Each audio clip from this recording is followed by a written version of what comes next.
Welcome. It's Dr. James Beckett, Sports Card Insights again, here with Bill Sutherland, who's the VP of Mergers and Acquisitions.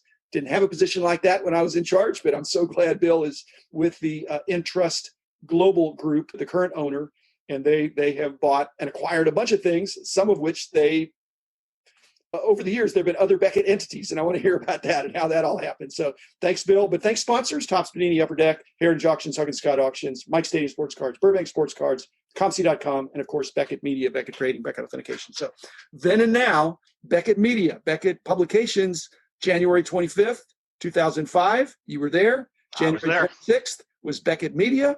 And Bill was still there, and I wasn't. I was in the building, but I was an advisor at that point. Peter Goodmanson had stepped in as CEO.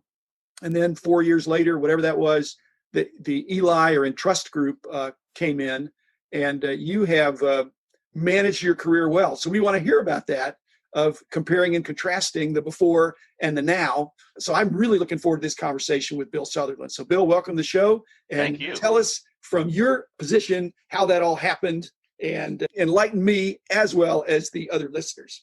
Yeah, there have been some interesting, changes over the years. And like you said, that January date in 2005, things changed. We were moving from a privately held, very tight, family-owned. I always thought of us as the Beckett family. And that changed instantly. We were now owned by a large entity, some guys we'd never heard of based out of New York. This guy, Peter, nobody could say his last name. Goodmanson was coming in. What's going to happen? It ended up being an interesting learning experience for a lot of us to work with a corporate entity because the approval process has changed. I think some of our growth even slowed down a little bit because there was red tape. There were investments that had to be paid off. We weren't just reporting back to Jim Beckett for the financial lines. Now we had a CEO and we had an investor and there was just people involved that it was just a different environment for us. So we had to relearn the business strategies. It couldn't just be for the good of, the customer. Like sometimes we just did things for the good of the customer. Some costs be darned at that point, short term. It was, absolutely. In a public company, they want to know what you did this quarter. In a privately held company that's owned by a person that's really involved in the industry, I really had a long-term view. And so, we did some line extensions, most of which worked, but some of which didn't. And definitely, yeah. So that was a change. But you saw that coming.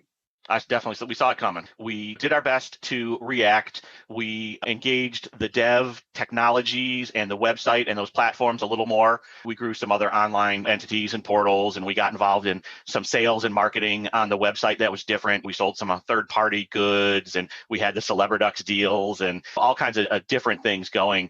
But at that point, we really started working for the future differently. We reviewed our software, we reviewed our marketing teams, we revamped our digital presence a bunch. The one thing the portfolio was looking for was they wanted us to be the next ESPN. How do we get to be their size? We argued that it was going to be tough. The sports market versus the collectibles market are very different, entities. So we did a lot of different things. Some worked, some didn't. And that group was interesting to work for, but it wasn't anything like we were used to. And we ended up moving on to another ownership group about 4, maybe 5 years later, which was Eli Global. And that was a complete change for us. Beckett Media, we struggled a little bit in some of those years. There were some strikes and some UPS and some shortened seasons and different things happened in the hobby. We underwent some changes and Eli Global came in, and they are a large, corporate entity worldwide that were known for being able to reduce costs and maximize efficiencies and, maximize profits as their business. But it did not hurt the quality of the Beckett product because they were able to invest in us. So we were able to grow a lot of different platforms and a lot of different businesses out of what that new ownership group brought into us. No doubt there were some changes. We lost people within various offices and positions. We had to streamline, typical corporate level streamlining, and we went to an offshore model for some of our development, some of the high cost centers in the US that we just couldn't afford selling magazines and selling price guides about baseball cards. The publishing industry was dwindling compared to X number of copies we would sell when our heyday, and we were at 1/10 of that at some point. So that was hurting the industry. So the goal with the new ownership was to digitize as much as possible. So I really spent a lot of my time modernizing what everyone should know as organize and online price guides. That was really a big part of where I spent my years, was getting that organized and online price guide tool for anybody to be able to catalog their collections easy, catalog for free. If they want the pricing, they pay an upgraded fee, and we could actually update faster. Magazines were once a month. We know the print cycle was 6 weeks or whatever it was. We could update prices overnight now. So now we had a different pulse on the market. And the cool thing was the pricing department actually got to grow. We got new and better technology. We brought new people in. We were able to get more developers. We were able to build price guide software. I still consider that my baby, PGS 2005, which actually launched in 2006. It still works, still the same platform. It still runs Beckett to this day as far as online price guides, magazines, books, the grading labels, pop reports, you name it. So that transition from just Beckett was a publishing company. We were no longer a publishing company. We were now a hobby media company that happened to publish some magazines. And that was a big change. When I came to Beckett Publications, we were magazine guys that happened to have a website presence. Now we're this digital. Okay, and the magazines, if the problem is the magazines can't shrink if they're doing price guides. And so they become less profitable, and maybe even to the point of being not profitable unless you do the accounting a certain way and take away all the the non-physical costs of print. Absolutely. But print is still part of it. Absolutely. But it would seem like everything you're saying worked toward the digital sale of data, OPG and stuff like that, which again, if you do the accounting a certain way, that's pure profit. Of course, it's only pure profit after you've already developed it. But also the bigger profit engine for Beckett Media, I believe, is grading. Absolutely. Grading would not have been possible without that aggressive move into digital. Yeah, we needed what we call a data warehouse, our central repository for everything about cards. And we sat there and talked about what attributes should look like. Is the card signed? Is the card a memorabilia? What type of memorabilia? Is it serial numbered? What is the print run? We really spent, another decade building out that database. We were paying people just to type in print runs, just to fill in the manufacturer field, the brand field, and really build that data. That data is the gold standard of any data in the industry. Nobody can come and just build this up. This is decades and decades of hard labor. I couldn't even imagine the hundreds of thousands of hours we have into it. And that was for us to be able to digitize, but it helped grading. Grading was this up and coming part of Beckett. It was an unknown at first. How do we compete? How do we get our name out there? We had this great branding, and now we have this great labeling system because we have the super clean data. So our pop reports are clean. We could do labels a lot easier. Other companies were hand building labels and they had 17 different ways to identify a set. Everything we did was clean, concise. Everybody could figure out what they had. And that was the digitizing of that, data from just old Excel sheets and Word docs into databases. And that allowed the OPG, the marketplace, pop reports, graded card lookup, all to exist as you know them nowadays. We always had a concept and we had standards that we applied, but they were more manually applied back in my regime, and we were very consistent with that. One of the ideas I had when around this time in the 90s was, as I saw this thing coming too, do we want to do more of a wiki approach where we let the people do it? And I guess I decided against that, although I think we tried that with the images and the photos. And we actually took two approaches. Not to great success, I don't think, on the wiki, with people not being able to conform to the to our standards and consistencies. Yeah, we actually did. I launched Beckett Media, and I spent a couple months and was hoping to build a platform for what each set detail page and card detail page should look like. But the audience just it never caught on enough for people to do the work that we would be proud of. So it just didn't meet our standards. We did have minor success with the image upload. We built an image upload approval process, which was manual, and we added about 400,000 images through that first image upload program. That was about 10% of what we actually needed at the time. I believe there were about 4 million SKUs, and we got about 10% from the audience. But again, that's very difficult to police, and the difference between a copper parallel and a gold parallel and a bronze parallel doesn't show up very well sometimes in the old scanning technology. One of the sponsors is Rob Ferris at Burbank Sports Cards. Tell me how Rob was very helpful in some of this process. Some of what you're talking about. He was at the epicenter. Definitely. How did Beckett Media benefit from that relationship? Yeah, I worked with Rob directly on several of these projects. Database, he had an oddball guy that really helped us shore up the oddball sets and things that we didn't have in-house.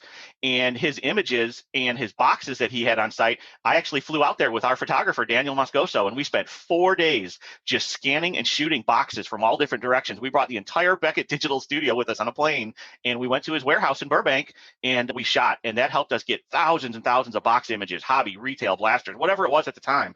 And then his card library and the syncing of a card ID to one card and various conditions. And Rob and myself and Dan and the developers, and we came up with this system of PG item IDs to identify each card scan front and back. And that built our database, which has several million images available to dealers for marketplace, Beckett Business Solutions, price guides, you name it. So Rob was at the forefront of wanting every card to have and image available in the stock photo opportunity for people to easily list in the e-commerce environment. And eventually that led to Beckett Business Solutions, a relationship with eBay, which I fostered, Major League Baseball, Amazon. And that really changed the selling world. Something we haven't talked about was building up the Beckett marketplace, building up Beckett eBay relationship, Beckett Channel Solutions. Not only were we now number one in providing data and price guides and our expert opinions, now we were number one in helping dealers sell sports cards and memorabilia around the world. And we're still number one in that realm. That's helping dealers, but in and around this time, maybe a little more than 10 years ago, ComC got started. Yep. Were you party to some of the conversations that Mark and I had, and Jeff as well, and probably Grant and Dan, and probably you, about how we might attack something before ComC came out? We had the ability to do something like that, but there are just a lot of moving parts, and we chose not to, and now it's being executed by ComC out in Seattle. But do you remember those conversations and whether that would have been, because that was more of a collector-friendly opportunity to sell. Yeah. I don't think we wanted to compete with eBay, and No. perhaps we just didn't have the right conception. But do you remember that? Oh, yeah. I bet I have a write-up somewhere for what we were calling the C2C exchange, Right.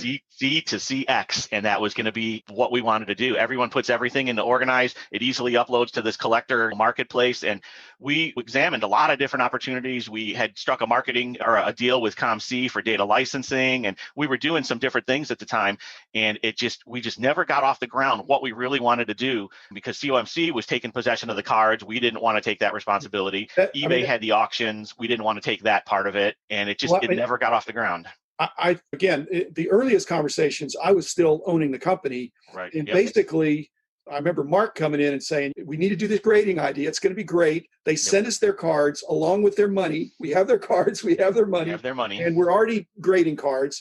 And why can't this C2C exchange be the same thing? We'd have the cards. We'd have, again, maybe a listing fee or something, or a storage fee like ComC. So I remember contemplating all those things. We talked about a sorting fee. Send us a pallet of your cards and we'll sort them for you. So all those things were brainstormed. Yep. But now when you see the footprint or the backlog of BGS, the warehousing, you talk about a data warehouse, a card warehouse, that would have been absolutely, and it was probably overwhelming. And it's one of the few cases in my life, I think, I didn't think big enough. Because I do think big, but I think start small, build the best mousetrap, and it'll grow. And it certainly has for ComC and for eBay and for others. And Beckett Media has done well. One of the things, again, I need to finish up here in my commitment to my listeners, even though they want me to keep going sometimes too when it's interesting like this. But we were in a situation where we needed to move in a certain direction. And when I look back of one of my greatest, not accomplishments, but is hiring great people, Bill. I look at the team we had, and you're still there, and there's still a bunch of people that are great that are there, and a bunch of them that have moved on. But that's going to be my legacy in the industry. Is I had a few good ideas. I got some things rolling. I brought in some super duper teammates, and they hit for average and power. And you had a great eye for the talent. You found some 5-tool hobby people that to this day are still impacting the industry just in different ways. They're not at Beckett anymore, but they're at other trading card manufacturers. They've taken jobs with the leagues, with distributors. Our footprint is huge in the industry, if not just at Beckett Publications, Beckett Media, Beckett Collectibles, all the different names. But if you look around the industry, guys who are the best breakers in the industry, product development, retail sales, some of the best dealers out there, it's just evolved. The mentality of the hobbyist and growing the hobby, and that stuff will never go away. We don't lose that, but we learned a lot over the years as to how to grow the businesses, and we took some talents and tried some different things, and the guys have been very successful because we picked the best of the best to be part of the team, never compromise our ethics, and never hurt the Beckett name. That was always a big part of it. Great note to end on. Thanks, Bill. Thank you. Epitomize what we're talking about. So thanks, listeners. We'll be back again tomorrow with another episode.